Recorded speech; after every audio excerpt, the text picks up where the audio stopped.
Hello student, स्वागत है आप सभी का मेरे YouTube channel RS chemistry solution पर। केमिस्ट्री सीटी वन शॉट सीरीज केमिस्ट्री का आज का लेक्चर होने वाला है बहुत ही इंटरेस्टिंग, बहुत ही शॉर्ट और बहुत ही इंफॉर्मेटिव। टॉपिक का नाम है स्टूडेंट पी ब्लॉक एलिमेंट, या स्टेट बोर्ड के हिसाब से आप इस टॉपिक को नाम दे सकते हैं ग्रुप 16, 79, 18 एलिमेंट्स। बोर्ड की बात करें हम तो बोर्ड में ये टॉपिक इंपॉर्टेंट है, विद ऑप्शन 8 मार्क के लिए आता है और विदाउट ऑप्शन 6 मार्क के लिए आता है। लेकिन हमारा जो डिस्कशन है वो सीटी पॉइंट ऑफ व्यू है स्टूडेंट। तो इस टॉपिक में आपको ना इसके बाहर जाना नहीं, टेक्स्ट बुक के बाहर ही जाना नहीं, उसको भी मैंने सॉर्ट आउट किया आपके लिए। चलिए जल्दी से देख लेते कि करना क्या है। ओके चलिए, ये पी ब्लॉक एलिमेंट है स्टूडेंट। ओके, ये कौन सी एलिमेंट है? P block element. आप देख पा रहे होंगे, P block elements are the elements which differentiate electron और last electron enters into the P orbital of the outermost shell called as P block. इनको क्या बोला जाता है? पी ब्लॉक बोला जाता है। ठीक है, तो पी ऑर्बिटल में 6 इलेक्ट्रॉन होते हैं। तो टोटल 6 ग्रुप्स है, 13 से 18 तक लेकर 13, 14, 15, 13, 14, 15 जो मतलब एलिमेंट्स है, उस ग्रुप के जो एलिमेंट है वो 11th में आपको, लेकिन एज पर सीईटी वो जो है वो आपको अभी सीईटी के सिलेबस में है नहीं। 13 ओके 13, 14 एंड 15 जिसको हम बोरान फैमिली, कार्बन फैमिली और नाइट्रोजन फैमिली बोलते हैं, वो है नहीं।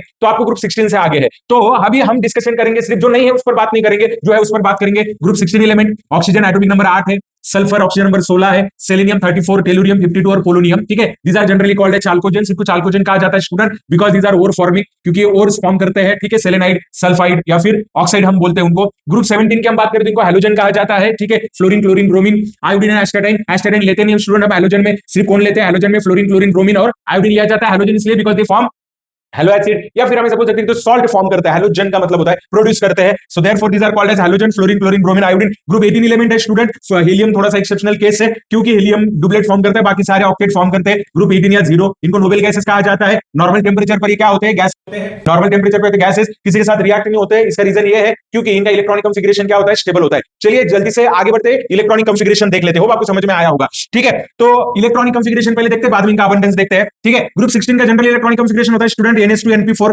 इनका क्या होता है? ये पी ब्लॉक एलिमेंट का इलेक्ट्रॉनिक कॉन्फिगरेशन क्या होता है? 1 to 6, लेकिन पहले 3 तो हमने छोड़ दिया है। तो जनरली ग्रुप 16 का इलेक्ट्रॉनिक कॉन्फिगरेशन होगा NH2 ओके NP4। ओके, तो शेल जो है फ्रॉम 2 से लेके तो कहां तक हो सकती है? 7 तक हो सकती है। फर्स्ट इसमें पी ब्लॉक नहीं होता है। ठीक है, ग्रुप 17 का NH2 NP5 ओके, और ग्रुप 18 का क्या आएगा? NH2 NP6 आएगा। ठीक है, तो यहां पर जो है अगर हम बात करें इनके इलेक्ट्रॉनिक कॉन्फिगरेशन की स्टूडेंट, तो कंडेंस इलेक्ट्रॉनिक कॉन्फिगरेशन हम यहां पर बात करेंगे। कंडेंस लिखना होता है। ऑक्सीजन की मैं बात करूं तो 2s2 2p4 आपको दिख रहा होगा, 3s2 3p4 आपको दिख रहा होगा, लेकिन यहां पर 3d की एंट्री हो जाती है, इसकी वजह से थोड़े बहुत प्रॉपर्टी में चेंजेस होते हैं। यहां पर 4d की एंट्री हो जाती है, लेकिन आपको ध्यान देना है आउटर मोस्ट कॉन्फिगरेशन पे। And therefore these are place in the 16th group. कौन से ग्रुप में रखा है इनको? 16 ग्रुप में रखा है। ठीक है, आप अगर इनके एडिशन करोगे तो ये 17 है, मतलब एक एक इलेक्ट्रॉन ऐड हो रहा है पी ब्लॉक में। तो बेसिकली क्या है ना स्टूडेंट, यहां पे आपको याद रखना है कि यहां पे P4 सिस्टम है, यहाँ पर P5 सिस्टम है और यहाँ पर P6 सिस्टम है। तो जनरली बहुत ज्यादा रिएक्शन तो इनकी देखने हमें, तो आसान हो जाएगा आपके लिए, सिलेबस को स्टडी करना बहुत ज्यादा आसान हो जाएगा। चलिए अभी क्या करते हैं, इनका अबंडेंस देखते हैं स्टूडेंट। ठीक है, सबसे ज्यादा अबंडेंस जो है तो ऑक्सीजन है। ओके, तो आप एक चीज याद रखो स्टूडेंट। ठीक है,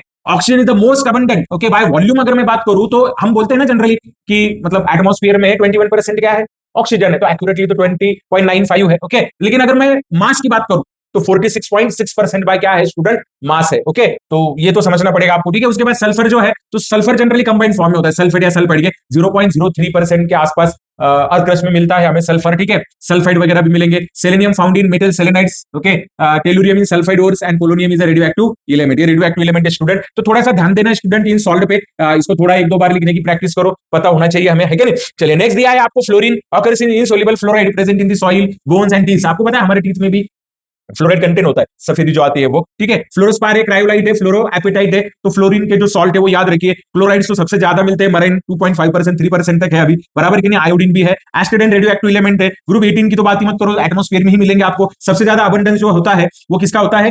सबसे ज्यादा अबंडेंस किसका होता है? आई थिंक एरेगॉन सबसे ज्यादा अबंडेंस होता है। ईयर में इनका अबंडेंस लगभग 1% कंसिडर किया है। ठीक है, तो ये कुछ अबंडेंस का है स्टूडेंट, तो जितना बुक में दिया उतना आप कंसिडर कर लो। ये सॉल्ट याद रखो आप लोग। ठीक है, इसीलिए मैंने ना थोड़ा सा इसमें इसको कंसिडर किया है। ठीक है स्टूडेंट, चलिए आगे बढ़ते हैं। इनकी कुछ प्रॉपर्टीज डिस्कस करनी है स्टूडेंट हमें। पीरियोडिक प्रॉपर्टीज की बात करेंगे हम। किसकी बात करेंगे? पीरियोडिक प्रॉपर्टीज की बात करें। पीरियोडिक प्रॉपर्टी और एटॉमिक एंड आयोनिक रेडाई ना, ऐसा हो नहीं सकता। बराबर, एटॉमिक एंड आयोनिक रेडाई में क्या करना है? सबको एक साथ कंपेयर करेंगे स्टूडेंट हम। ठीक है, तो देखिए atomic and ionic radii increases down the group due to increase in the number of quantum shell।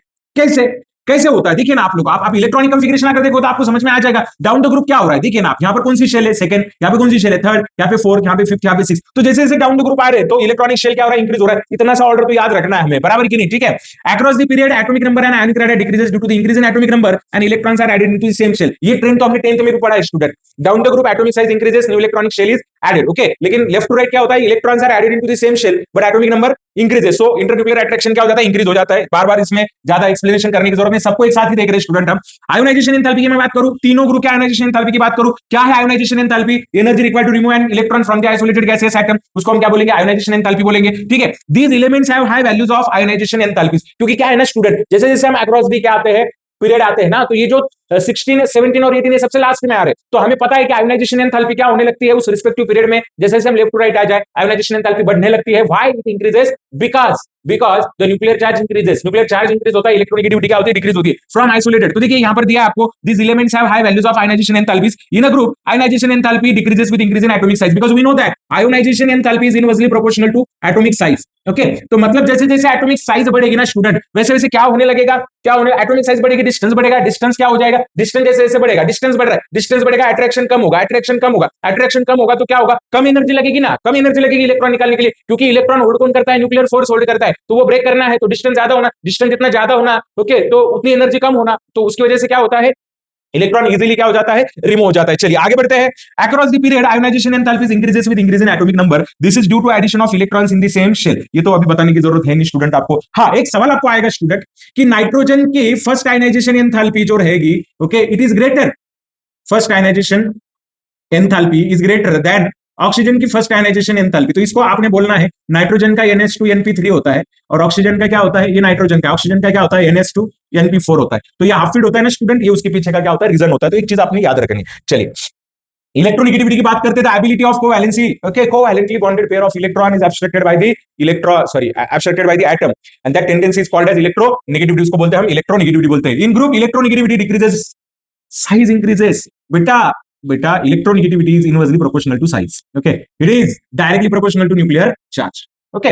तो इतना याद रखो बेटा, ठीक है। तो इलेक्ट्रोनेगेटिविटी डाउन द ग्रुप क्या हो जाएगी, डिक्रीज हो जाएगी, across the period it increases, बार बार बताने की जरूरत नहीं है, ठीक है। और fluorine is the most electronegative element in the periodic table, सबसे ज्यादा इलेक्ट्रोनेगेटिविटी अगर किसमें है तो किसमें है स्टूडेंट, फ्लोरीन में है, ओके। और हैलोजेंस की तो उनके उनके पीरियड में इलेक्ट्रोनेगेटिविटी ज्यादा ही होती है, क्योंकि क्योंकि सबसे ज्यादा मतलब जो कम साइज है उनकी तो होती है, नोबेल गैसेस के पहले वो होते हैं, नोबेल गैसेस तो इलेक्ट्रॉन एब्स्ट्रैक्ट नहीं करते ना बेटा, बराबर है कि नहीं, ठीक है। चलिए इलेक्ट्रॉन गेन एंथैल्पी देखिए, आयोनाइजेशन एंथैल्पी में इलेक्ट्रॉन रिमूव होता है और क्या बनता है A+, और इलेक्ट्रॉन गेन एंथैल्पी में इलेक्ट्रॉन ऐड होता है बेटा, ऐड क्या होता है, ऐड और negative.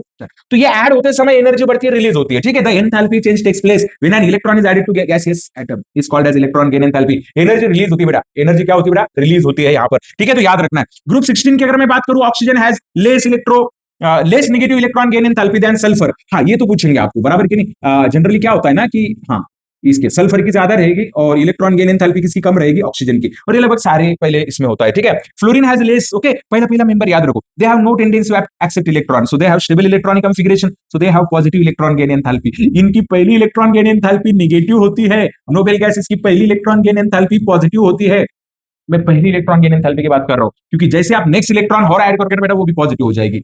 Nobel gas except noble gas, याद रखो, except noble gas, all other elements have negative first ionization enthalpy, but second ionization enthalpy for all atom is always positive, याद रखना है बेटा, ठीक है। चलिए आगे बढ़ते हैं, आगे बढ़ते हैं, ओके। चलिए नेक्स्ट, ये देखिए कुछ प्रॉपर्टीज दिए बेटा आपको, कुछ प्रॉपर्टीज दिए, atomic and physical properties of group 18 element. I think इसके जो प्रॉपर्टीज है ना, तो ये यहाँ पर मेंशन किए थे, उसका शायद मेरे ख्याल से, okay okay, no issue, no issue, कर लेंगे उसको भी, ठीक है। चलिए ग्रुप 18 एलिमेंट्स का दिया है, ग्रुप 16 और 17 एलिमेंट का टेबल शायद आई थिंक इसमें से गायब हो गया, शायद आ जाएगा, उस टाइम में मैं एक्सप्लेन करूंगा आपको, है कि नहीं, ठीक है। चलिए एटॉमिक एंड फिजिकल प्रॉपर्टीज आप यहाँ पर देख पाओगे, ionisation enthalpy, electron gain enthalpy, सब कुछ दिया है स्टूडेंट यहाँ पर। ये टेबल भी अगर आप बोर्ड के बुक में से रेफर करते हो ना तो क्लियर हो जाएगा आपके लिए, एकदम से क्लियर हो जाएगा। चलिए आगे बढ़ते हैं।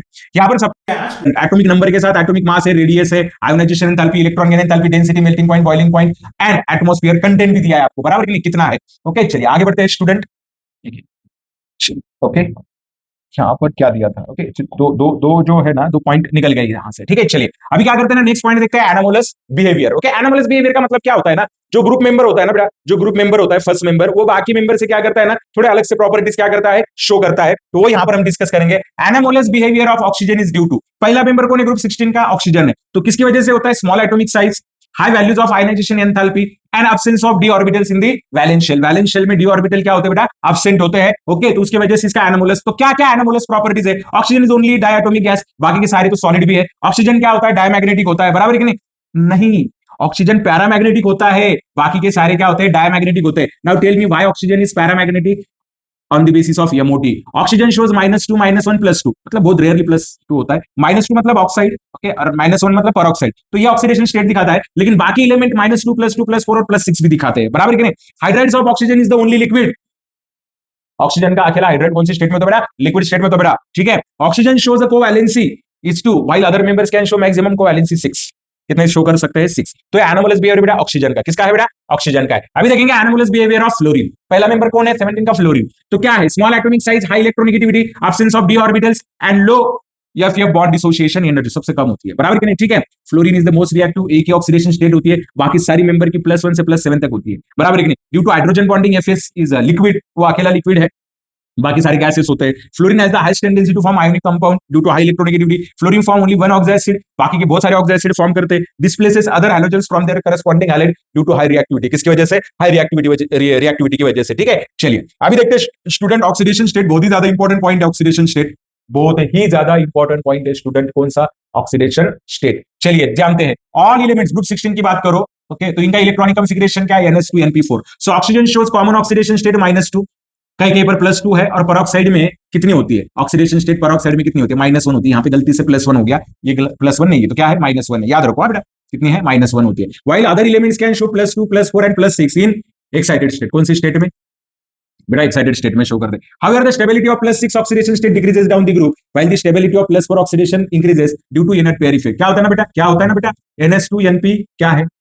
4 है। तो देखिए +4 होगा तो यही इलेक्ट्रॉन रहेंगे, और +6 होगा तो ये भी चले जाएंगे, बराबर कि नहीं? तो जनरली क्या होता है ना, जैसे जैसे नीचे चले जाते हैं हम, F ऑर्बिटल एंट्री करते हैं, D ऑर्बिटल एंट्री करते हैं, तो शील्डिंग इफेक्ट बढ़ जाता है।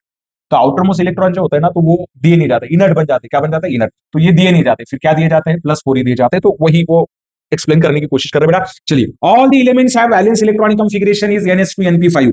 सबका मतलब ग्रुप 17 की बात करें, ऑल हैलोजन है, okay, +1 +3 +5 +7 oxidation state due to presence of d orbital. All halogen है बेटा, ऑल हैलोजन है, एक्सेप्ट कौन?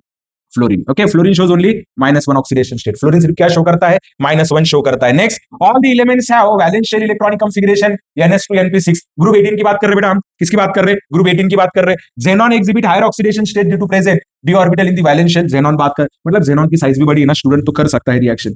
कुछ कंपाउंड है +2 +4 +6 के साथ xenon, जो कंपाउंड हमें क्या करने हैं स्टूडेंट? डिस्कस करने हो, आपको समझ में आ रहा होगा स्टूडेंट, ठीक है। चलिए अभी क्या करते हैं, इनकी रिएक्टिविटी देखते हैं स्टूडेंट। रिएक्टिविटी टुवर्ड्स हाइड्रोजन, तो हाइड्रोजन के साथ ग्रुप 16 एलिमेंट क्या फॉर्म करेंगे? तो ये क्या है? H2E। E मतलब कौन हो गया? E मतलब ऑक्सीजन, E मतलब सल्फर, E मतलब सेलेनियम, E मतलब टेलुरियम। तो ये देख रहे हैं आप, ठीक है। क्या फॉर्म करेंगे? हाइड्राइड फॉर्म करेंगे, बराबर कि नहीं? H2O। H2O is colourless, H2O की बात करते हैं। Odourless liquid while other hydrides are colourless, bad smelling and all are poisonous. सारे टॉक्सिक होता है। H2O इज ओनली लिक्विड, और क्यों? Due to hydrogen bonding. All hydrides have angular structure which involves sp3 hybridization of central atom। सबका sp3 hybridization है, एक ड्रैगोज rule होता है, लेकिन JEE नीट में हम यूज करते हैं। सबका hybridization क्या है? sp3 है। सबके पास दो दो लोन पेयर होती है। कितनी? 2 लोन पेयर, और 2 क्या रहेंगे बेटा? बॉन्ड पेयर रहेंगे। क्या रहेंगे? Bond pair. The acidic character of hydrides increases down the group. Acidic character increase होने लगता है because due to the tendency of proton donation. दे देते हैं प्रोटॉन, तो इसकी वजह से एसिडिक टेंडेंसी क्या हो जाती है? उनके बढ़ जाती है। Thermal stability of the hydrides decreases down the group. सबसे ज्यादा थर्मली स्टेबल कौन है? H2 है। बाद में साइज बढ़ने की वजह से थर्मल स्टेबिलिटी क्या हो जाती है स्टूडेंट? कम हो जाती है। अगर मैं ग्रुप 16 की बात करूं, all hydride except H2O act as a reducing agent and reducing power increases from H2O to H2। तो H2 मतलब हाइड्रोजन देने की टेंडेंसी होती है ना, तो आपको मैं बता दूं, आप हाइड्राइड्स पे बहुत ज्यादा फोकस करना बेटा। हाइड्राइड्स पे बहुत ज्यादा फोकस करना हो, 16 के हो 17 के हो, ओके, दोनों पे भी फोकस करते रहना है, ठीक है। चलिए अभी आपको तो पता है सारे हैलोजन रिएक्ट होंगे और कोवैलेंट हाइड्राइड्स फॉर्म करेंगे, जिनको हम हैलाइड्स भी बोलते हैं, एचएफ का लो बॉइलिंग पॉइंट है, लेकिन फिर भी वो लिक्विड है, बराबर नहीं? बाकी सारे क्या होते हैं? गैसेस होते हैं। एसिडिक स्ट्रेंथ एचएफ की कम होती है due to hydrogen bonding also and due to high bond dissociation enthalpy. यहाँ पे दिया है थर्मल स्टेबिलिटी, मतलब वही बॉन्ड डिसोसिएशन एंथैल्पी। सबसे ज्यादा स्टेबल कौन है? एचएफ। सबसे कम स्टेबल कौन है? HI. So HI is a strong acid and highly reactive. HI is a strong acid and highly reactive, बराबर कि नहीं? ठीक है, चलिए आगे बढ़ते बेटा। ठीक है, ये देखिए यहाँ पे प्रॉपर्टीज दी हाइड्राइड्स की, यही आपकी बुक में यही टेबल है। बस ये टेबल पढ़ लो ना, बस यही टेबल पढ़ लो आप, बस यही टेबल पढ़ लो। एक क्वेश्चन आएगा स्टूडेंट आपको बॉइलिंग पॉइंट ऑर्डर वाला, तो याद रखना है बेटा, सबसे कम बॉइलिंग पॉइंट होता है H2S का। देख रहे हो आप? 213। सबसे कम बॉइलिंग पॉइंट किसका है? H2S का है। तो ये ऑर्डर भूलना नहीं बेटा, ये ऑर्डर भूलना नहीं है। यहाँ पे बहुत सारे बच्चे कंफ्यूज हो जाते हैं, बहुत सारे बच्चे क्या हो जाते हैं, कंफ्यूज हो जाते हैं। उसके बाद कौन आएगा? H2T, उसके बाद कौन आएगा? H2Se, और सबसे लास्ट में कौन आएगा? H2S। ये ऑर्डर भूलना नहीं बेटा, मैं स्टार कर रहा हूँ इसको, स्टार कर रहा हूँ। हमें एक आदत बन जाती है हमारी, तो उस आदत को तोड़ना है बेटा, हमें उस आदत को क्या करना है? तोड़ना है। ठीक है, चलिए नेक्स्ट। इधर भी, इधर कुछ ज्यादा ऐसा कुछ डिफरेंस आपको नहीं दिखाई देगा। ठीक है, ये सीएल हाईली गैसियस होता है, बराबर के नहीं? ठीक है, तो सबसे कम जो बॉइलिंग पॉइंट है वो किसका रहेगा? ये सीएल का रहेगा। ठीक है स्टूडेंट, तो इस टेबल को पढ़ लेना बेटा आपने, वो ऑर्डर जो मैंने बताया बॉइलिंग पॉइंट के, हाइड्रेट के, वो याद रखो। चलिए रिएक्टिविटी टुवर्ड्स ऑक्सीजन देखते हैं।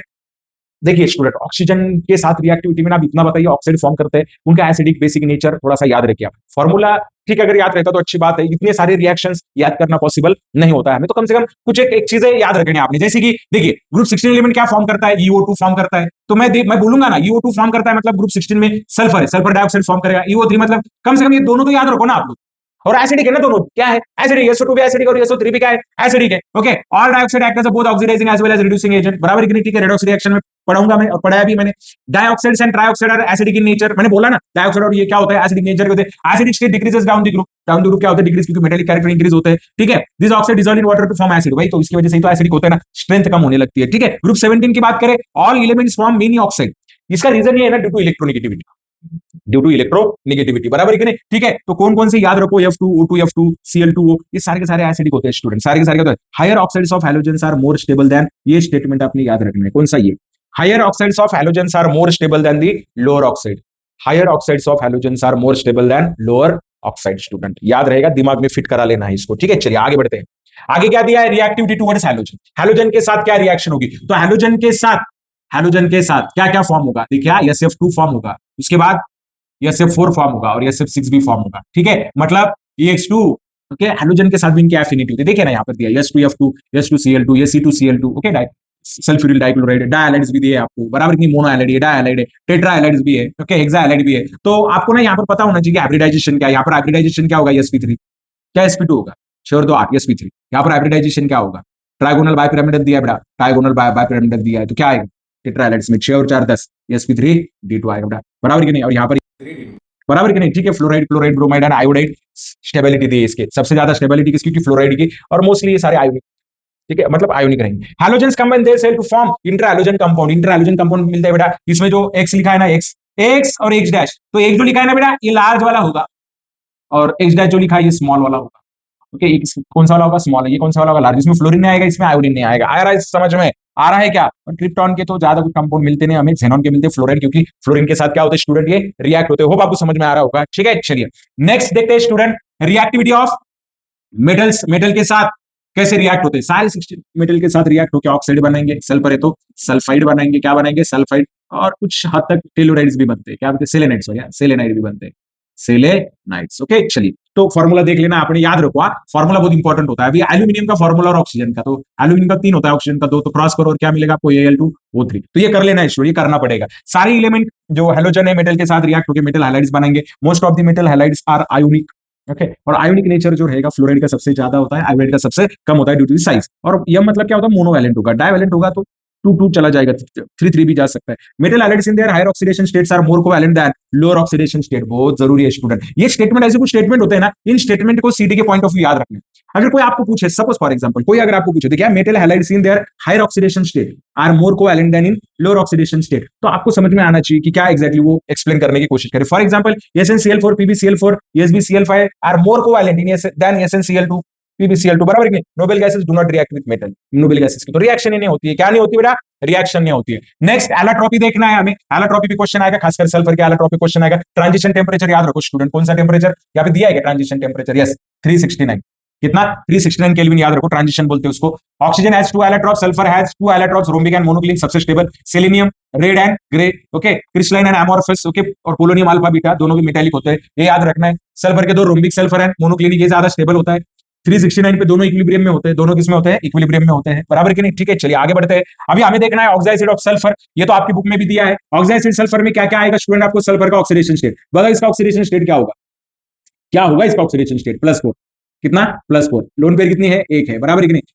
कितने बेसिसिटी कितनी है इसकी? 2, क्योंकि 2H+ आयन देगा। सल्फ्यूरिक एसिड दिया है, बराबर कि नहीं? तो इसकी भी बेसिसिटी कितनी है? सल्फर का ऑक्सीडेशन नंबर +6, ओके, बेसिसिटी कितनी होगी? 2। डाई और pyrosulphuric acid, okay, sulphuric acid है, ओके। तो यहाँ पर क्या होता है ना, ये जो है ना, तो यहाँ से H और एक ये निकल जाता है, OH निकल जाता है, तो उसकी वजह से ये बॉन्ड क्या होता है स्टूडेंट, फॉर्म होता है, बराबर है कि नहीं। डाई और पायरोसल्फ्यूरिक एसिड H2, इसमें अगर मैं H2 ऐड कर दूं तो फिर से एक इसमें कन्वर्ट हो जाएगा। आई थिंक ये ऑक्सीजन ज्यादा हो गया यहाँ पे, है ना। 1 2 3 4 5 6 7 8, ये नहीं होना चाहिए था, ये पायरोसल्फ्यूरिक एसिड का फॉर्मूला, ये नहीं होगा, ये यहाँ पे ना ये गलत हो गया, एक ही चाहिए, मतलब मैं स्ट्रक्चर बताऊं आपको, ऐसे होना चाहिए, कुछ इस तरीके का स्ट्रक्चर होना चाहिए। आप देख लेना एक बार बुक में, ऐसा ही स्ट्रक्चर, ठीक है। ठीक है स्टूडेंट, चलिए ये क्या है, परऑक्सी मोनोसल्फ्यूरिक एसिड, तो ये परऑक्सी, एक ऑक्सीजन क्या होगा, एक्स्ट्रा होगा, वही इधर निकाला हूं मैंने।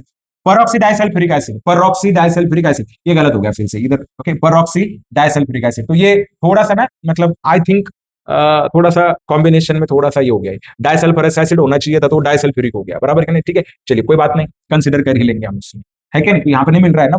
और थायोसल्फ्यूरिक एसिड, थाया बड़ा है, तो ये होना चाहिए, ये गलत है स्टूडेंट। परऑक्सी डाइसल्फ्यूरिक एसिड का स्ट्रक्चर ऐसे होगा, मैं निकाल के बताता हूँ। चलो गलती तो होती ही रहती है, बराबर कि नहीं। ये परऑक्सीडाइज सल्फ्यूरिक एसिड है और इसका फॉर्मूला क्या होता है, H2S2O8, ऐसा फॉर्मूला रहेगा स्टूडेंट, ठीक है। चलिए तो थोड़ा बहुत करेक्शन कर लेना है, बुक में देख लो, आप शायद बुक में भी गलत हो जाए फिर, ठीक है, क्योंकि बुक से ही पीपीटी बनाई है हमने। ओके चलिए, हैलोजेंस के ऑक्साइड देखेंगे, तो हैलोजन के ऑक्साइड में ना आप क्लोरीन के ही ज्यादातर देख लो स्टूडेंट, और नाम याद रखो, टेबल भी आपको दिया है, ओके। और एक चीज याद रखना है, acidic strength is directly proportional to oxidation number of central atom, okay. जो सेंट्रल एटम होता है ना बेटा, उसका जो ऑक्सीडेशन नंबर होगा उसको डायरेक्टली प्रोपोर्शनल होगा। यहाँ पे देख लो, क्लोरीन का ऑक्सीडेशन नंबर +1 है, ओके, यहाँ पर +3 है, यहाँ पर कितना है +5 है, और यहाँ पर कितना है +7 है, तो ये सबसे ज्यादा क्या रहेगा, एसिडिक रहेगा, याद रखना है, ये याद कर लेना है आपको, ठीक है स्टूडेंट। चलिए आगे बढ़ते हैं, कुछ इंपॉर्टेंट कंपाउंड देखने, oxygen and compounds of oxygen, oxygen को कैसे प्रिपेयर किया जाता है लैबोरेटरी मेथड में, याद रखो जितने भी ऑक्सीजन रिच सॉल्ट होते हैं बेटा अनस्टेबल, तो उससे प्रिपेयर किया जाता है। पोटेशियम क्लोरेट तो आप सभी को पता ही होगा, इंडस्ट्रियल मतलब इंडस्ट्री में भी प्रिपेयर करते हैं, लैबोरेटरी में प्रिपेयर करते हैं, MnO2 का रोल कैटलिस्ट का है, ठीक है। तो आप देख पाओ जितने अनस्टेबल ऑक्साइड है ना, उनके साथ रिएक्शन की जाती है। Electrolysis is the best way, pure मिलेगा आपको इलेक्ट्रोलिसिस में, क्या मिलेगा, प्योर मिलेगा। इंडस्ट्रियल मेथड में तो बताने की जरूरत नहीं आपको, इंडस्ट्रियल मेथड में क्या करते हैं ना, एयर को लिक्विफाई करते हैं, एयर को लिक्विफाई करते हैं, लिक्विफाई करते हैं, और फिर आपको 77 केल्विन पे N2 मिलता है, और लगभग 90 केल्विन पे आपको क्या मिलता है बेटा, O2 मिलेगा, क्या मिलेगा, O2। ये बेस्ट मेथड है, एयर को कंप्रेस करो, लिक्विफाई करो, और बाद में क्या करो, ऑक्सीजन को सेपरेट करो। फिजिकल प्रॉपर्टीज है, कलरलेस होता है, ओडरलेस होता है, ये मैंने बताया। 90 केल्विन को आपको क्या मिलेगा, ऑक्सीजन मिलेगा। 55 केल्विन पे वो फ्रीज हो जाता है, सॉलिड बन जाता है। Oxygen has 3 stable isotope 16 17 and 18, molecular oxygen O2 exhibit paramagnetism, कौन एक्सप्लेन करता है, MOT, क्योंकि अनपेड इलेक्ट्रॉन होते हैं किसमें, π2p x में और π2p y में, एक एक अनपेड इलेक्ट्रॉन होता है बेटा, एक्सप्लेन किया है। ओके चलिए केमिकल प्रॉपर्टीज देखते हैं, रिएक्शन विद मेटल, मेटल के साथ क्या क्या रिएक्शन होती है किसकी, ऑक्सीजन की, तो मेटल ऑक्साइड बनाता है बेटा, जनरली क्या बनाता है, मेटल ऑक्साइड। तो मेटल ऑक्साइड दो टाइप के होते हैं बेटा, या तो बेसिक होगा, या तो बेसिक होगा या एम्फोटेरिक होगा, क्या होगा, एम्फोटेरिक। मोस्टली बेसिक होते हैं जो एक्टिव रहेंगे, बराबर नहीं। Reaction with non metal, non metal के लगभग एसिडिक होते हैं बेटा, क्या होता है, एसिडिक ऑक्साइड फॉर्म करेगा वो, depending upon their structure, okay, जो कुछ वैलेंसी वगैरह होगा, ठीक है। रिएक्शन विद सम कंपाउंड्स, कुछ कंपाउंड के साथ भी रिएक्ट करता है, डिकम्पोज करता है, ये कैल्सिनेशन कंबशन रिएक्शन है, आपको समझ में आ जाएगा। This is the oxidation of sulphur dioxide, hope आपको समझ में आ रहा होगा स्टूडेंट। यूजेस क्या है डाइऑक्सीजन के, रेस्पिरेशन, एक्वेटिक लाइफ के लिए इंपॉर्टेंट है, ओके, मैन्युफैक्चर ऑफ स्टील के लिए इंपॉर्टेंट है, वेल्डिंग एंड कटिंग के लिए भी जरूरी, ऑक्सीजन का सप्लाई लगता है continuously, oxygen cylinders are widely used in the hospitals, okay, it is used the combustion of fuel, fuel के कंबशन के लिए भी क्या करता है, ऑक्सीजन का यूज करते हैं, जलाना पड़ता है, ठीक है। चलिए कुछ ऑक्साइड देखते हैं स्टूडेंट, क्या देखते हैं, ऑक्साइड, ऑक्साइड के टाइप होते हैं बेटा, ठीक है, acidic, basic, amphoteric and neutral. देखिए फर्क क्या है, acidic nature, basic nature, both acidic as well as basic, neither acidic nor basic, समझ लेना है, ठीक है। Okay, and oxide which dissolves in water to give an acid, उसको बोलेंगे एसिडिक। जनरली नॉन मेटल के जो ऑक्साइड होते हैं वो एसिडिक होते हैं। बेसिक ऑक्साइड, तो मेटल के ऑक्साइड जनरली क्या रहेंगे, बेसिक रहेंगे, रिएक्टिव, ओके। एम्फोटेरिक, ओके, तो एम्फोटेरिक रहेंगे जनरली जो मिडल रिएक्टिव एलिमेंट्स होते हैं वो, और न्यूट्रल ऑक्साइड जो होते हैं which are neither acidic nor basic, मैंने बोला ना अभी, neither acidic nor basic. Amphoteric में क्या होता है, बेस के साथ भी रिएक्ट होते हैं, एसिड के साथ भी रिएक्ट, बेस के साथ एसिड का बिहेव करेंगे, एसिड के साथ बेस का, तो ऐसे को एम्फोटेरिक बोलना है। लेकिन जो एसिड के साथ भी रिएक्ट नहीं होता, बेस के साथ भी नहीं होता, न्यूट्रल होता है। जो सिर्फ एसिड के साथ होता है बेसिक होता है, जो सिर्फ बेस के साथ होता है वो एसिडिक होता है, ठीक है स्टूडेंट। चलिए आगे बढ़ते हैं। ओजोन, ओजोन पता होगा बेटा आपको, ओजोन क्या होता है, ओजोन एक प्रोटेक्टिव लेयर बनाता है, हमारी धरती माँ है, ओके। आप अगर 48 to 50 किलोमीटर ऊपर चले जाओगे तो क्या मिलेगा आपको, ट्रोपोस्फेयर मिलेगा, वहां पे क्या होता है, ये दिया है बराबर, ओजोन अम्ब्रेला बोलते हैं उसको, क्या बोलते हैं, ओजोन अम्ब्रेला। डायरेक्टली ओजोन हमारे लिए तो डेंजरस ही होता है, ठीक है। ओजोन का प्रिपरेशन करते हैं, ऑक्सीजन से 10% उसकी क्या होती है, यील्ड होती है, एंथैल्पी क्या उसकी पॉजिटिव है, मतलब एंडोथर्मिक प्रोसेस, बहुत सारी एनर्जी लगेगी, और यील्ड भी कितनी परसेंट है, 10% है बेटा, ओनली ओनली कितने परसेंट बेटा, 10% है, okay. Physical properties of ozone, ozone के फिजिकल प्रॉपर्टीज देखनी है बेटा हमें, तो क्या क्या फिजिकल प्रॉपर्टी है, pure ozone pale blue gas है, प्योर, डार्क ब्लू लिक्विड और वायलेट ब्लैक सॉलिड कर सकते हैं, मतलब डिस्क्रीट पार्टिकल मिलते हैं बेटा हमें। Ozone has characteristics smell when inhaled cause headache, okay, मतलब डेंजरस है, थोड़ा एक्सप्लोसिव भी होता है, डायमैग्नेटिक नेचर का है, ऑक्सीजन इज पैरामैग्नेटिक, ओके, और ये क्या होता है, डायमैग्नेटिक होता है, अनपेड इलेक्ट्रॉन के साथ ही रिएक्शन होती है। चलिए ऑक्सीडाइजिंग प्रॉपर्टी देखते हैं किसकी, ओजोन की। तो ऑक्सीडाइजिंग प्रॉपर्टी में ना ये रिएक्शन याद ही कर लो, ठीक है, लीड सल्फाइड का कन्वर्जन वो करता है किसमें, लीड सल्फेट में, बराबर है, और पोटेशियम आयोडाइड को कन्वर्ट करता है I2 में। ये दोनों रिएक्शन अगर याद रखेंगे ना, दिमाग खुल जाएगा आपका। देखो क्या बोला है मैंने, lead sulphide converted into lead sulphate, तो सल्फर का हुआ है हाँ, और potassium iodide converted into I2, कहां रिएक्शन लिखते बैठेंगे आप, बस इतना याद रखो, ओजोन ऑक्सीडाइजेस, बराबर है कि नहीं, ठीक है। उसके बाद ब्लीचिंग प्रॉपर्टी होती है, ब्लीचिंग प्रॉपर्टी क्या है, ozone releases what, nascent oxygen, बस निकल गए ना, उसको क्या बोलेंगे आप, ठीक है। कलर्ड मैटर, ऑक्सीजन चला जाएगा उसके अंदर और क्या बन जाएगा, कलरलेस बन जाएगा। रिड्यूसिंग प्रॉपर्टी है, लेकिन रिडक्शन की एक ही reaction, reduces H2O2 to H2O and O2। Reducing property सिर्फ H2O2 की याद रखो, दूसरी भी है लेकिन आपको नहीं याद रखनी, आपको सिर्फ इसका याद रखना। ऑक्सीडाइजिंग प्रॉपर्टी लीड सल्फाइड को सल्फेट में और पोटेशियम आयोडाइड को आयोडीन में कन्वर्ट करता है। इसका रेजोनेटिंग स्ट्रक्चर दिया बेटा, अगर ये याद रहता है तो याद रखो 128 pm, ओके। बॉन्ड एंगल तो आपको पता ही है, ठीक है। तो जनरली क्या है ना, अभी अगर आप बोलेंगे सर ओजोन का हाइब्रिडाइजेशन क्या होगा, है कि नहीं, ये भी तो बड़ी दिक्कत बात है, उसकी हाइब्रिडाइजेशन क्या होगी, तो बॉन्ड एंगल तो 170, sp2 जैसा लगता है 120 के जैसा, लेकिन कितना है 117 है, तो इसको देखना क्योंकि रेजोनेंस है बेटा, इसमें रेजोनेंस होता है, तो हाइब्रिडाइजेशन वाला रूल यहाँ पर थोड़ा सा दिक्कत हो जाएगा हमें, है कि नहीं, ठीक है। चलिए आगे बढ़ते हैं, चलिए ओके, यूजेस ऑफ ओजोन, चलो यार पढ़ लो यूजेस क्या क्या है, बराबर कि नहीं, यहाँ पे लिख के तो दिए हैं, बार बार वीडियो देखो, स्क्रीनशॉट लो, देखो कि क्या क्या यूजेस होते हैं। हो सकता है ना अगर एग्जामिनर को कोई दया आ जाए आपको, तो ऐसा कोई क्वेश्चन एमसीक्यू डाल दे, which of the following is the use of ozone, है कि नहीं यार, which of the following is not the use of ozone, पूछ सकता है कि नहीं, क्या पूछ सकते हैं बताएंगे, है कि नहीं। चलिए नेक्स्ट, कंपाउंड्स ऑफ सल्फर देखने स्टूडेंट, हमें सल्फर के कंपाउंड, तो बेस्ट कंपाउंड जो है SO2 है। अब SO2 कैसे प्रिपेयर होता है देखो आप, ठीक है, ये बेस्ट मेथड है कंबशन ऑफ सल्फर, ओके। उसके बाद जो सल्फाइड सॉल्ट होते हैं उनको रिएक्ट करो, सल्फर डाइऑक्साइड मिलेगा। कुछ रिएक्शन है मेटलर्जी के अंदर, आयरन पायराइड वगैरह, तो मेथल सल्फाइड को जब हम हीट करते हैं ऑक्सीजन के साथ तो सल्फर डाइऑक्साइड मिलता है बेटा, क्या मिलता है, sulphur dioxide. It is colourless gas with pungent smell, poisonous in nature, highly soluble in water to form acid, okay, sulphurous acid बनाता है, एंड बॉइल्स एट 263 केल्विन, मतलब -10 डिग्री सेल्सियस पे ही गैस इस फॉर्म में आ जाता है, तो लिक्विड इजीली बना सकते हैं हम, SO2 को लिक्विड में कन्वर्ट कर सकते हैं, हाईली वाटर सोल्युबल भी होता है बेटा, ठीक है। चलिए केमिकल प्रॉपर्टीज देखते हैं, कैसी रिएक्शन होती है, रिएक्शन विद क्लोरीन, ओके, ऐसा है ना, तो ऐसा बन जाता है बेटा, ऐसा, ठीक है। तो इसको क्या बोलेंगे, सल्फ्यूरिक क्लोराइड, स्ट्रक्चर ऐसा नहीं होता है, ठीक है। चलिए उसके बाद हाँ, सल्फर डाइऑक्साइड में अगर मैं बात करूं ना, तो सल्फर का ऑक्सीडेशन क्या होता है, पता है आपको क्या होता है, sp2 6 है ना, sp2, यहाँ पे एक लोन पेयर होती है, और इधर क्या होता है पता है, P pi D pi bond होता है, पी पाई डी पाई और एक पी पाई बॉन्ड होता है, सल्फर का डी ऑर्बिटल होता है उसके अंदर। ऑक्सीजन के साथ रिएक्शन करेंगे, सल्फर ट्राइऑक्साइड फॉर्म होगा, NaOH के साथ रिएक्शन करेंगे, न्यूट्रलाइजेशन रिएक्शन होगी, Na2SO3 के साथ रिएक्शन करेंगे, हाइड्रोजन सल्फाइड फॉर्म हो जाएगा SO2 से, बराबर कि नहीं, ठीक है। रिएक्शन याद कर लो बेटा। चलिए नेक्स्ट देखो यहाँ पर दिया है, okay, resonance canonical form, P pi D pi bonding इधर दिया है आपको। रिड्यूसिंग प्रॉपर्टी होती है सल्फर के अंदर, सल्फर रिड्यूस कर सकता है, और ऑक्सीडाइजिंग प्रॉपर्टी भी होती है, sulphur moist sulphur dioxide decolourises acidified potassium permanganate solution, SO2 का कन्वर्जन SO4 में हुआ है, और KMnO4 तो ऑक्सीडाइजिंग ही होता है ना बेटा, हमें पता है। आयोडीन का कन्वर्जन करता है HI में, रिड्यूस करता है इसको, ठीक है। स्ट्रक्चर दिया है आपको, sp2 हाइब्रिडाइजेशन होता है बेटा, ये D pi P pi bonding दिया ना, डी पाई पी पाई, अभी बोला था मैंने आपको डी पाई पी पाई, तो याद रखो D pi P pi, okay. चलिए next, uses of sulphur dioxide, it is used in the petroleum refining, wool और सिल्क में यूज करते हैं, प्रिजर्वेटिव की तरह यूज करते हैं, H2SO4 है, NaHSO4 है, बराबर कि नहीं। Liquid SO2 is used as a solvent to dissolve the number of organic and inorganic chemicals, ठीक है। तो ये भी आपको क्या करना है स्टूडेंट, याद रखना है, ठीक है। चलो आगे बढ़ते हैं, प्रिपरेशन, सल्फ्यूरिक एसिड देखते हैं कि प्रिपरेशन, सल्फ्यूरिक एसिड को प्रिपेयर करते हैं बेटा, कौन से प्रोसेस है, this is the contact process, contact process है बेटा, कौन सी प्रोसेस है, कांटेक्ट प्रोसेस। कैसे प्रिपेयर करते हैं देखो, पहली स्टेप में सल्फर डाइऑक्साइड, फिर उसको वॉशिंग करके दूसरी स्टेप में सल्फर ट्राइऑक्साइड,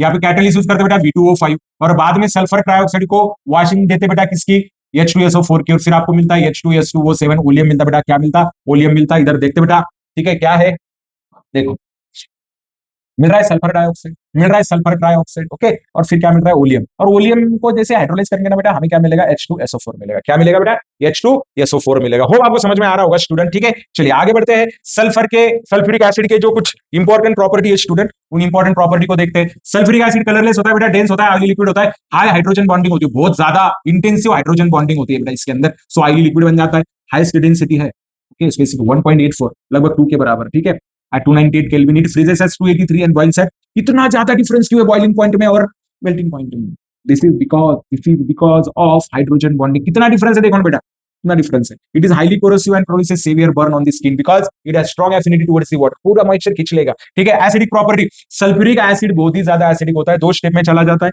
ये पहला डिसोसिएशन है, फर्स्ट डिसोसिएशन कांस्टेंट लगभग 10 के बराबर है। यहाँ पीएच ना उसका लगभग -1 होता है बेटा, कितना होता है? -1 होता है। ओके, और यहाँ पर अगर मैं बात करूं, यहाँ पर अगर मैं बात करूं तो यहाँ पे पीएच लगभग इसका कितना होता है? 0.1, तो 1 पॉइंट कितना होता है? 1.9 होता है। कितना होता है पीएच? 1.9। अगर हम दोनों की बात करें तो पीएच लगभग 9 ही बन जाता है उसका। ठीक है, तो बहुत ज्यादा एसिडिक की बात करेंगे हम, बहुत ज्यादा एसिडिक होता है। ठीक है ना, चलिए आगे बढ़ते हैं। Reaction with metals and non metal, लगभग सारे मेटल को ऑक्सीडाइज करता है, बस सारे मेटल को ऑक्सीडाइज करता है। ये कॉपर है, ओके, ये कार्बन है, तो ऑक्सीडाइज करेगा और उनके उनके क्या बनाएगा? ऑक्साइड्स बनाएगा, बराबर कि नहीं? या फिर सल्फाइड बनाएगा। यहाँ पर नहीं बनता है जनरली कार्बन डाइऑक्साइड, क्योंकि कार्बन का सल्फेट बनना थोड़ा सा मुश्किल होता है, कार्बन का सल्फेट होता ही नहीं जनरली, है कि नहीं? चलिए डिहाइड्रेटिंग प्रॉपर्टी देखेंगे हम। डिहाइड्रेटिंग मतलब क्या? चारिंग बोलते हैं, पूरा वाटर निकाल लेता है, पूरा। ये देखो पूरा वाटर निकाल लिया सुक्रोज से, ब्लैक शुगर मिल गया, ब्लैक कार्बन का कोल टार मिलेगा। सॉल्ट के साथ रिएक्शन करेंगे तो क्या मिलेगा? करस्पॉन्डिंग क्या मिलेंगे? एसिड मिलेंगे। क्या करस्पॉन्डिंग मेटल सल्फेट फॉर्म होंगे और बाकी उनके क्या मिलेंगे? एसिड। अगर आप क्लोराइड सॉल्ट के साथ करोगे तो HCl मिलेगा, फ्लोराइड के साथ HF मिलेगा। समझ में आ रहा है क्या बेटा? ठीक है, चलिए आगे बढ़ते हैं। ओके, अभी क्या करते हैं ना, क्लोरीन के कुछ इंपॉर्टेंट कंपाउंड देखते हैं। Chlorine and important compounds of chlorine, बराबर कि नहीं? नहीं है यहाँ पे, कुछ नहीं ऐड ही नहीं किया यहाँ पर। ठीक है, चलिए क्लोरीन और इंपॉर्टेंट कंपाउंड्स ऑफ क्लोरीन। तो क्लोरीन का प्रिपरेशन किया है, ओके, मैग्नीज डाइऑक्साइड से, पोटेशियम पर मैग्नेट से। क्लोरीन पता है आपको? डेवी और शीले नाम के साइंटिस्ट के नाम याद रखो आप लोग। ठीक है, Cl2 प्रिपेयर हुआ है, ओके, यहाँ पर भी Cl2, तो HCl का बहुत बड़ा रोल रहेगा। ये दोनों रिएक्शन मतलब दिमाग में फिट करा लो आप लोग। ठीक है, chlorine can also be prepared by the action of, मतलब बहुत सारे रिएक्शन है उससे भी आप प्रिपेयर कर सकते हो। सेम वही रिएक्शन है, फाइनली क्लोरीन मिल रहा है ऊपर के जैसे रिएक्शन है। तो सॉल्ट अगर आप यूज करोगे तो वहां से क्या प्रोड्यूस कर सकते हैं? क्लोरीन प्रोड्यूस कर सकते हैं बेटा। मैन्युफैक्चर ऑफ क्लोरीन दिया है, डेकॉन्स प्रोसेस, ये सबसे ज्यादा यूज होती है। ठीक है, मैन्युफैक्चरिंग प्रोसेस है। ओके, HCl को ऑक्सीडाइज करते हैं in the presence of copper chloride. Electrolysis process से भी कर सकते हैं, इलेक्ट्रोकेमिस्ट्री में पढ़ाने वाला हूं। रेडॉक्स और इलेक्ट्रोकेमिस्ट्री हम एक साथ लेंगे बेटा। ठीक है, physical properties of chlorine. Chlorine is a greenish yellow gas having pungent and suffocating odour, poisonous in nature. पहले वर्ल्ड वॉर में तो इसको एज अ वेपन यूज किया था। 293 केल्विन पर बॉयल होता है बेटा। It dissolves in water to give chlorine water. 293 क्यों होता है पता है आपको? ठीक है, क्योंकि थोड़ा सा क्रिस्टलाइजेशन भी मिलता है, वाटर ऑफ क्रिस्टलाइजेशन होता है, Cl2.8H2O। देखो क्लोरीन के प्रॉपर्टीज, सारे मेटल के साथ रिएक्ट होकर क्लोराइड बनाएगा, लगभग आयोनिक होते हैं। एफिनिटी टुवर्ड्स द हाइड्रोजन, तो तुरंत HCl बनेगा, बहुत ज्यादा एफिनिटी होती है हाइड्रोजन की तरफ इसकी, सारे हाइड्रोकार्बन के साथ रिएक्ट होता है क्लोरीन। रिएक्शन विद अमोनिया, यहां पर ये इंपॉर्टेंट रिएक्शन है, ये इंपॉर्टेंट।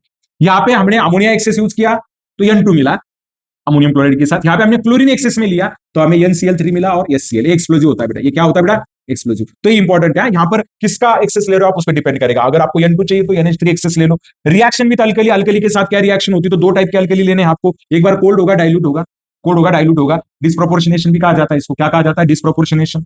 0 यहाँ पर आएगा -1, यहाँ पे आएगा +1। अगर आप हॉट एंड कॉन्सेंट्रेटेड यूज करते हो तो फिर आपको NaCl मिलेगा और NClO3 मिलेगा। तो आपने क्या करना है स्टूडेंट, याद रखो, कोल्ड, ओके, कोल्ड है ना क्लोरीन, बहुत बहुत सिंपल जाएगा आपको। ओके, कोल्ड में क्या होगा? नहीं, थोड़ा थोड़ा मैं आपको ना अभी एक्सप्लेन करके बताता हूँ, आपको समझ में आ जाएगा। देखिए आपको याद क्या रखना है, Cl2 कोल्ड यूज किया आपने, क्या? Cold and dilute. ओके, यहाँ पर क्या करना है? Hot and concentrated. यहाँ पे Cl2 का क्या है? 0। इधर क्या होगा ना? प्लस, हाँ ठीक है, चलिए +1 और -1। और इधर क्या होगा? इधर क्या होगा? +5 माइनस, बस इतना याद रखो आप, है कि नहीं? टोटल 6 चाहिए ना आपको, है कि नहीं? तो इधर 3 लेंगे, तो उस हिसाब से आप कंसिडर कर सकते हो। तो इधर क्या मिलेगा आपको? +1 मतलब क्या मिलेगा? NaOCl, बराबर कि नहीं? और इधर क्या मिलेगा? NaCl। इधर +5 है तो क्या मिलेगा? NaClO3। और प्लस क्या मिलेगा? -1 मतलब क्या मिलेगा? NaCl। हो गया ना बैलेंस रिएक्शन, बराबर है क्या? ठीक है, चलिए आगे चलते हैं बेटा। हाइड्रोकार्बन के साथ क्या रिएक्शन होती है? मैंने बोला ना, अरे मैंने बोला अभी कि हाइड्रोजन के साथ बहुत एफिनिटी होती है इनकी, तो तुरंत सब्स्टिट्यूशन रिएक्शन देगा आपको। यहाँ पर एडिशन रिएक्शन, यहाँ पर अनसैचुरेटेड एडिशन, सैचुरेटेड सब्स्टिट्यूशन। ठीक है, ऑक्सीडाइजिंग प्रॉपर्टी है, chlorine is a good oxidising agent. आप अगर क्लोरीन को यूज करोगे तो क्लोरीन क्या करेगा? ऑक्सीडाइज करेगा। सल्फ्यूरिक एसिड के साथ भी रिएक्ट होता है, यहाँ पर ऑक्सीडेशन करेगा और तुरंत HCl बनाता है। हाइड्रोजन निकाल लेता है, हाइड्रोजन निकालेगा, removal of hydrogen is oxidation. किसने निकाला? क्लोरीन ने। तो क्या हो गया? ऑक्सीडाइजिंग नेचर हो गया बेटा। कौन सा नेचर हो गया? Oxidising nature. चलिए आगे बढ़ते हैं बेटा। क्लोरीन इज यूज, ओके, कहां पर यूज होता है? प्यूरिफिकेशन और sterilisation of drinking water, bleaching, wood pulp वगैरह उसमें होता है। कॉटन और टेक्सटाइल में भी यूज होता है बेटा। Extraction of metals like gold and platinum में भी यूज होता है। आपको अगर पता होगा एक्वर्जिया वगैरह यूज करते हैं, वहां पर भी उसको यूज किया जाता है। तो कुछ गैसेस है, टीयर गैस, मस्टर्ड गैस वगैरह बनाने के लिए भी उसका क्या होता है? यूज होता है मस्टर्ड गैस से। ठीक है, डेंजरस होता है ये टीयर गैस है, ट्राइक्लोरो नाइट्रोमीथेन। और ये फूजिन गैस है। ओके, क्लोरोफॉर्म जब आप इनहेल करते हो ना तो कार्बन डाइऑक्साइड के साथ क्लोरोफॉर्म की रिएक्शन होकर फूजिन गैस बनती है, जो कि आपके लिए थोड़ा सा घातक होता है, घातक। ठीक है, सनी देओल वाला घातक। चलिए, हाइड्रोजन क्लोराइड नेक्स्ट जो कंपाउंड स्टूडेंट हमारा वो कौन सा हाइड्रोजन क्लोराइड। तो हाइड्रोजन क्लोराइड कैसे प्रिपेयर करेंगे, कॉमन सॉल्ट के साथ प्रिपेयर बाय ओके। तो क्या करते हैं NaCl का H2SO4 के साथ, this is the best method, याद ही रख लो आप, इंपॉर्टेंट है। NaCl की H2SO4 के साथ रिएक्शन कर देनी है, ठीक है। HCl gas can be dried by passing through the concentrated sulphuric acid, सारा पानी ले लेगा कौन, sulphuric acid. Physical properties, hydrogen chloride is a colourless and pungent smelling gas, okay. It can be easily liquefied to colourless liquid, liquefy कर सकते हैं, which freezes to white crystalline solid, melting point 159 kelvin. It is highly soluble in water and highly acidic, बहुत ज्यादा क्या होता है बेटा, acidic भी होता है, बहुत ज्यादा एसिडिक होता है। केमिकल प्रॉपर्टीज ये HCl के साथ रिएक्ट होगा तो एसिड बनाएगा, दिख रहा है आपको, के कितना है देखो ना, 10⁻⁷ और कॉन्सेंट्रेटेड लूंगा ना मैं, तो पीएच कितना मिलने वाला है, -7 मिलेगा, बहुत ज्यादा रहेगा, ठीक है। रिएक्शन विद अमोनिया, ओके, तो क्या बनाएगा, अमोनिया तो बेस है, एसिड NH4Cl बनाएगा। Reaction with Nobel metal, Nobel metal के साथ एक्वा रेजिया बनाती है, क्या इधर लिखा है ना aqua regia, 3 parts of HCl, तो ये ऐसे तो जनरली क्या होता है पता है, 3 पार्ट्स ऑफ HCl है ना, 3 HCl और प्लस क्या होता है, एक HNO3 होता है ना बेटा, इससे क्या फॉर्म होता है पता है आपको, H2O, उसके बाद NO2 प्लस और 3Cl माइनस, पता है ये ऐसा ऐसा स्ट्रक्चर फॉर्म होता है जनरली, आई थिंक ऐसा लगता है मुझे कि 3Cl माइनस, और फिर ये बाद में क्या होती है, रिएक्शन होती है, बराबर की नहीं, ठीक है, बाद में क्या होती है, रिएक्शन होती है और ये बन जाती है Cl माइनस मिल रहा है ना फ्री, तो ऐसी कुछ रिएक्शन होती है, ठीक है। एक्वा रेजिया के फॉर्म यूज करते हैं, हाँ ये परसेंटेज याद रखो बस आप, ठीक है। एक्वा रेजिया में परसेंटेज क्या होता है, 3HCl होता है और +1 HNO3 होता है, इतना भी कर लेना बेटा तो काफी है पी ब्लॉक एलिमेंट में, ठीक है। चलो आगे बढ़ते हैं, ओके। ये इंटर हैलोजन कंपाउंड है, ओके। इंटर हैलोजन कंपाउंड कितने टाइप के होते हैं, कितने टाइप के, 4 टाइप के, X X-1, X X-2 नहीं 3, X X-5 and X X-7, okay. तो यहाँ पर दिया है कौन कौन सा फॉर्म कर रहा है, तो जो इधर वाला होता है ना वो बड़ा होता है और इधर वाला क्या होता है बेटा, छोटा होता है, इधर वाले से छोटा रहेगा, ठीक है। तो इतना याद रखना, तो छोटे में हमेशा फ्लोरीन रहेगा और बड़े में हमेशा आयोडीन रहेगा, ठीक है। तो इधर दे रहा है आपको, ओके, तो वो याद रखना है, कुछ प्रॉपर्टीज वगैरह याद रखो या उनके हाइब्रिडाइजेशन वगैरह, ये टेबल देख लो आप, ठीक है, आपको दिए है टेक्स्ट बुक में, ओके। उनके कुछ प्रॉपर्टीज वगैरह याद रखो, क्या क्या है, लार्जर साइज, ओके। तो ये याद रखो, इंटर हैलोजन कंपाउंड के प्रॉपर्टीज हियर, वो हाईली क्या होते हैं, रिएक्टिव होते हैं, लेकिन कोई एक्सप्लोजिव नहीं होता, इतना आप याद रख सकते हैं। सारे के सारे क्या होते हैं, डायमैग्नेटिक होते हैं, बराबर कि नहीं, ठीक है। और जो साइड वाला होता है वो हमेशा ऑड रहेगा, क्या रहेगा, ऑड, मतलब 1 रहेगा, 3 रहेगा, 5 रहेगा, 7 रहेगा, ठीक है। ये कुछ प्रॉपर्टीज दिए हैं उनकी, वो प्रॉपर्टीज मतलब कलरलेस है, कैसे है, क्या है, वो आपको क्या करना है, याद रखना है स्टूडेंट, ठीक है। ये प्रिपरेशन मेथड्स कुछ दिए हैं, ज्यादा फोकस नहीं भी किया तो चलेगा प्रिपरेशन मेथड पे, ठीक है। मतलब ये दिए एज इन्फॉर्मेशन दिए, थर्मल स्टेबिलिटी, चलिए ये ऑर्डर आप याद रखिए, थर्मल स्टेबिलिटी का ऑर्डर याद रखिए, क्योंकि ऐसे क्वेश्चन एमसीक्यूज में पूछे जा सकते हैं बेटा, ठीक है। हाँ ये इंपॉर्टेंट है आपके लिए, हाइब्रिडाइजेशन क्या रहेगा, ठीक है। तो आप क्या करो ना, याद रखो ना, हाइब्रिडाइजेशन कैसे याद रखना है, एक X टाइप होगा तो लीनियर रहेगा, ओके। उसके बाद ये तो लीनियर है, 7 और ये कितने हो गए 8, तो sp3 हाइब्रिडाइजेशन लिखो ना, कोई प्रॉब्लम नहीं, 2 लोन पेयर है उसके, ठीक है, तो चलता है। ClF3 आएगा तो क्या आएगा, 7 + 3 10, sp यहाँ पर क्या आएगा, X3, तो हाइब्रिडाइजेशन क्या आएगा, sp3d आएगा, बेन टी शेप आता है, कैसे आता है टी शेप, ऐसे, इधर लोन पेयर होगी, इधर क्या होगी, लोन पेयर होगी, यस। उसके बाद BF3 दिया X-3 है, BF5 दिया X-5 है, ओके। तो यहाँ पर क्या आएगा, 7 और 5 12, यहाँ पर हाइब्रिडाइजेशन क्या आएगा, sp3d2, तो स्क्वायर पिरामिडल आ रहा है, ये क्या स्क्वायर पिरामिडल, बराबर के लिए ये हाइब्रिडाइजेशन ही है ना, लोन पेयर होती है, 5 बॉन्ड है, ClF5 X-5 टाइप है। 7 वाला भी होता है हमारे पास, होता है ना 7 वाला भी, ये क्या इधर दिया है +7, नो लोन पेयर, यहाँ पे 1 लोन पेयर, यहाँ पे 2 लोन पेयर, यहाँ पे 3, तो आयोडीन अगर आप देखें यहाँ पर तो ये फ्लोराइड है क्या नहीं बेटा, अरे है क्या नहीं बेटा, क्या तो पेंटागोनल क्या आएगा, बायपिरामिडल आएगा। तो ये भी याद रखो, आप ये टेबल को भी याद रख लेना, हम अभी खत्म करने जा रहे हैं बेटा ये टॉपिक, ठीक है। जेनॉन के कुछ कंपाउंड याद रखो फ्लोरीन के साथ, और ऑक्सोफ्लोराइड भी याद रखो, कुछ ऑक्सोफ्लोराइड भी आपको दिए हैं, ठीक है। केमिकल प्रॉपर्टीज प्रिपरेशन है, ये जेनॉन फ्लोराइड है, 4 टाइप के जेनॉन फ्लोराइड, 3 टाइप के sorry, xenon difluoride, tetrafluoride and hexafluoride. Difluoride में हाइब्रिडाइजेशन क्या होगा, sp3d, टेट्रा में कितना होगा, sp3d2, और इसमें कितना होगा, sp3d3। याद रखना इसमें बॉन्ड पेयर कितने होते हैं स्टूडेंट, 2, और लोन पेयर कितने होते हैं, लोन पेयर कितने होंगे, 6, तो 4 रहेंगे लोन पेयर। यहाँ पर क्या होता है, बॉन्ड पेयर कितने हैं, 4 है, लोन पेयर कितने हैं, 2, प्लेनर स्ट्रक्चर होता है, यहाँ पे बॉन्ड पेयर कितने होंगे, 6, है ना, और एक क्या रहेगी, लोन पेयर रहेगी। तो ये कुछ प्रॉपर्टीज दी है उनके, फ्लोराइड हाईली, मतलब हम ऐसा बोल सकते हैं कि फ्लोरिनेटिंग एजेंट होते हैं ये सारे के सारे, ओके। कुछ जेनॉन ट्राइऑक्साइड वगैरह कैसे प्रिपेयर करता है वो दिया है, डायरेक्टली नहीं प्रिपेयर कर सकते, पहले फ्लोराइड प्रिपेयर करते हैं और फ्लोराइड का हाइड्रोलिसिस करके फिर हम ऑक्साइड बना सकते हैं। डायरेक्टली ऑक्साइड बन ही नहीं सकते स्टूडेंट, डायरेक्टली ऑक्साइड बन नहीं सकते, मैं पहले बोल रहा हूँ डायरेक्टली ऑक्साइड नहीं बना सकते, फ्लोराइड को ऑक्साइड में कन्वर्ट करो, ये रिएक्शन याद रखो आप लोग, ठीक है। चलिए ये कुछ स्ट्रक्चर है उसके, याद रखना है। यहाँ पर हाइब्रिडाइजेशन क्या होगा, sp3d होगा, यहाँ पर हाइब्रिडाइजेशन क्या होगा, sp3d2 होगा, यहाँ पर हाइब्रिडाइजेशन क्या होगा, sp3d3 होगा, यहाँ पर हाइब्रिडाइजेशन क्या होगा, sp2 होगा, बराबर कि नहीं, ठीक है। और यहाँ पर हाइब्रिडाइजेशन क्या होगा, 2012 sp3d2 होगा, क्या होगा, sp3d2। याद रखो यहाँ पर जो है, यहाँ पर लोन बॉन्ड पेयर कितने होंगे, 2, और लोन पेयर कितने होंगे, 4, कितने होंगे, 4, ओके। उसके बाद यहाँ पर लोन पेयर बॉन्ड पेयर कितने होंगे, 2, नहीं, बॉन्ड पेयर 4 और लोन पेयर कितने होंगे स्टूडेंट? 2। समझ में आ रहा है आपको? ठीक है, यहाँ पर बॉन्ड पेयर कितने होंगे? 6 और लोन पेयर कितनी होगी? 1। यहाँ पर बॉन्ड पेयर कितने हैं स्टूडेंट? 3। बॉन्ड पेयर कितने हैं? 3। sp2 कैसे आएगा फिर? 8 है ना, तो sp3 आएगा ना, बराबर कितनी? तो यहाँ पे बॉन्ड पेयर कितने होंगे? 3 और लोन पेयर कितनी होगी? 1, बराबर कितनी? ठीक है, यहाँ पर 4 और 1 5 फॉर्म हो रहे, कितने? 5। और यहाँ पे कितने? 6। तो बॉन्ड पेयर कितनी होंगी? 5 और लोन पेयर कितनी होगी बेटा? 1। तो इतना भी अगर आप याद रखते हो तो ये टॉपिक आपका पूरा क्लियर हो जाएगा। ठीक है, चलिए, तो ये यूजेस है बेटा, अभी पढ़ लेना आपने, यूजेस पढ़ लेना, इसमें ज्यादा टाइम नहीं दे सकता मैं आपको। ठीक है, यूजेस पढ़ लेना आपने, एरेगॉन के वगैरह क्या यूज है। चलिए अभी चलते हैं, कुछ पीवाईक्यू सॉल्व करते हैं। 20-25 पीवाईक्यूज है हमारे पास, उनको सॉल्व कर लेते हैं और इस टॉपिक को एंड करते हैं। कितना आसानी से समझा दिया ना बच्चों मैंने, तो बार बार रिपीटली देखो, कुछ अगर चीजें नहीं समझ में आए तो उसका स्क्रीनशॉट ले लो आप लोग। ठीक है, चलिए जल्दी से सॉल्व करते हैं। विच of the following compound is not acidic in nature? Not acidic in nature. Okay, which of the following compound is not acidic in nature? तो बताओ कौन सा एसिडिक नहीं है बेटा? N2O5 तो ऑक्साइड, N2O एसिडिक नहीं होता है। क्या नहीं होता है? N2O क्या नहीं होता है? एसिडिक नहीं होता है। N2O एसिडिक नहीं होता है और एक NO एसिडिक नहीं होता है। वहां से आगे सारे क्या होते हैं? एसिडिक होते हैं। ठीक है, चलिए next, which of the following inter halogen compound is in the liquid state at room temperature? देखो जैसे जैसे आप आगे बढ़ते जाओगे ना, कंजेशन बढ़ते जाएगा, और आपको तो पता है कि हैलोजन लिक्विड स्टेट में, तो इसका आंसर क्या आएगा? ब्रोमीन पेंटाफ्लोराइड। नेक्स्ट है student, what is the shape of inter halogen compound so that central halogen exhibit +3 oxidation state? Central hydrogen atom का ऑक्सीडेशन स्टेट कितना होना चाहिए? ओके, तो टी शेप आएगा ना, है ना? ClF3 लिया है, तो ClF3 में आपको पता है ना कौन सा शेप आएगा? टी शेप आएगा, है कि नहीं? ये याद रखो ना, 1 है तो लीनियर है, 3 है तो टी है, और उसके बाद 5 है तो स्क्वायर पिरामिडल है, और 6 है तो नहीं, 7 है तो पेंटागोनल बाय पिरामिडल है। Identify the false statement from the following about fluorine. कौन सा? It is highly electronegative element, -1, it is high bond dissociation. नहीं ना भाई, इसकी बॉन्ड डिसोसिएशन एंथैल्पी सबसे कम होती है ना, ठीक है ना? ये रॉन्ग स्टेटमेंट है, ये गलत है। ओके, चलिए इधर 9 नंबर का, विच of the following inter compound is not obtain by the action of fluorine on bromine? Okay, क्योंकि ब्रोमीन बनाता ही नहीं बेटा 7। ब्रोमीन क्या बनाता है?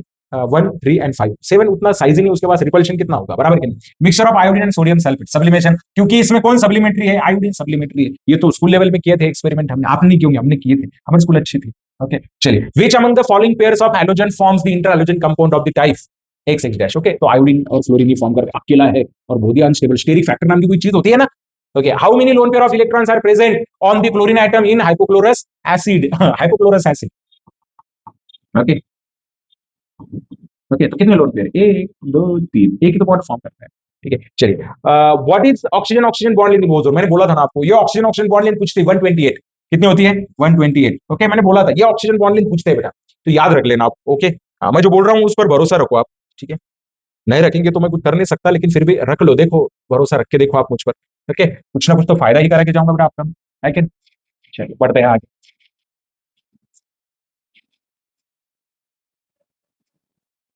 ओके, चलो चलो जल्दी से। ओके, हाँ, अभी क्या करना है?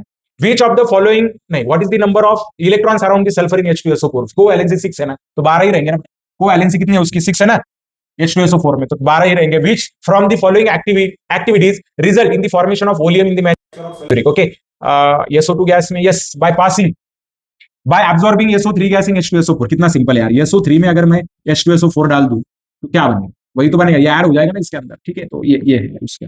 Which among the following is a formula of mustard gas? अभी तो पता था मस्टर्ड गैस में सल्फर होता है, बहुत जहरीला होता है। ठीक है, चलो, बहुत गंदा भी होता है। When sulphur dioxide is pass through the acidic potassium dichromate solution, तो वो ऑक्सीडाइज होगा, क्या होगा? Oxidise and solution turns to green. Green क्यों होगा पता है? इसका ऑरेंज कलर होता है, तो ये जो होता है ना, इसमें कन्वर्ट हो जाएगा किसमें? Cr2 ऐसे कन्वर्ट हो जाएगा। ठीक है, इसका कलर चेंज हो जाता है, और इसका कलर कैसे होता है? ग्रीन होता है। क्रोमेट्स, क्रोमियम सल्फेट बोलेंगे उसको, क्या बोलेंगे? Chromium sulphate. चलिए इधर आइए बेटा, हाँ, व्हाट इज, ये तो हो गया। Which among the following halogen does not form polyhalide ion? कौन है पॉलीहैलाइड? फ्लोरीन कैसे करेगा पॉलीहैलाइड आयन? कर ही नहीं सकता, एक ही ऑक्सीडेशन स्टेट है, वो नहीं हैलोजन के साथ नहीं रिएक्ट, मतलब होता है लेकिन पॉलीहैलाइड कैसे फॉर्म करेगा? ठीक है, which among the following is a powerful bleaching oxidising agent? Cl2। बताऊं कैसे? बेटा बेटा बेटा, डायरेक्टली नहीं होती है रिएक्शन, ऐसे ऐसे निकलता है, नेसेंट ऑक्सीजन निकलता है, बाद में निकलता है, धीरे धीरे निकलता है। Chlorine is manufactured by deacon's process. Okay, manufacture process है।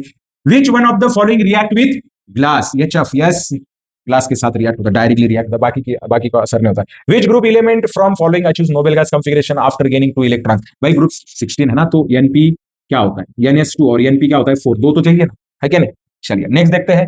ओके, दो ही तो क्वेश्चन बचे हैं अभी, तो 25 है, 25। ओके, अब तक 25। नीचे लेते हैं इसको, ठीक है, और समझ लेते हैं बेटा, नीचे ले लेते हैं और समझ लेते हैं। Which noble gas element from following exhibits higher number of different oxidation state? है ना, अरे यार, okay. ये Identify use of argon from the following. Okay, producing inert atmosphere in welding.